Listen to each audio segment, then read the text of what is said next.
এখানে ভিড় দেবেন না, ভিড় দেবেন না।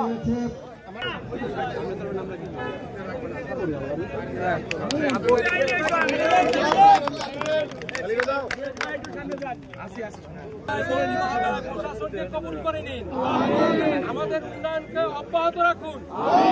রব্বির হামহুমা কামা রাব্বায়ানি সগীরা বিরহমাতিকা ইয়া আরহামার রাহিমিন। দুটো খুললেন না।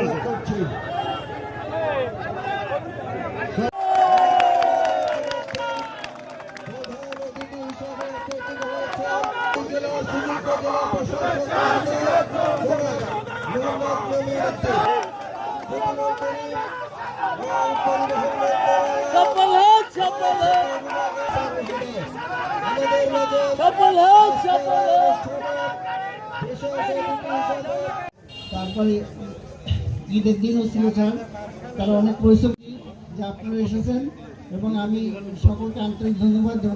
অ্যাডভোকেট শাহাদাত হোসেন, প্রতিমন্ত্রী নৌ পরিবহন ও সেতু মন্ত্রণালয়ের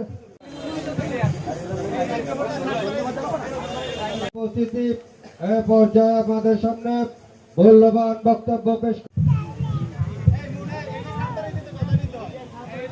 খাল খনন আমরা এলজিডি পক্ষ থেকে করবো স্যার। এই অর্থ বছর দিয়ে শুরু হয়েছে, নেক্সট অর্থ বছরে স্যার এটা ব্যাপক ভিত্তিক হবে স্যার। স্যার বরাদ্দ রাখা হবে, গভর্নমেন্ট অলরেডি কমিটেড। এবং আমাদের স্যার আর এক মিনিট আমি কি করতে চাই স্যার, এখানে আমাদের 23 কিলোমিটার সৌভাগ্য, মানে আমরা সবাই কৃতজ্ঞ যে আজকে আমাদের স্বাগত বক্তব্য পেশ করার জন্য বিনীতভাবে অনুরোধ করছি। শান্ত না হলে তো কথা শোনা যাবে না, একটু প্লিজ শান্তভাবে। এবং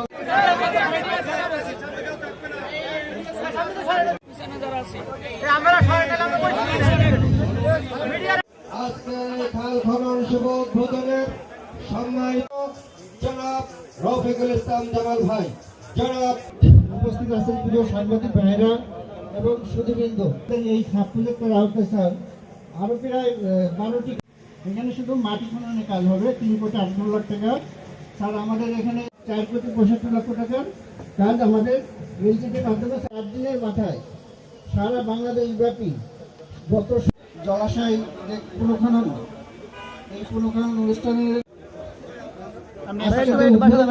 স্যার এটা মূলত বটমে 10 ফিট থাকবে স্যার, কোথাও ডেপথ স্যার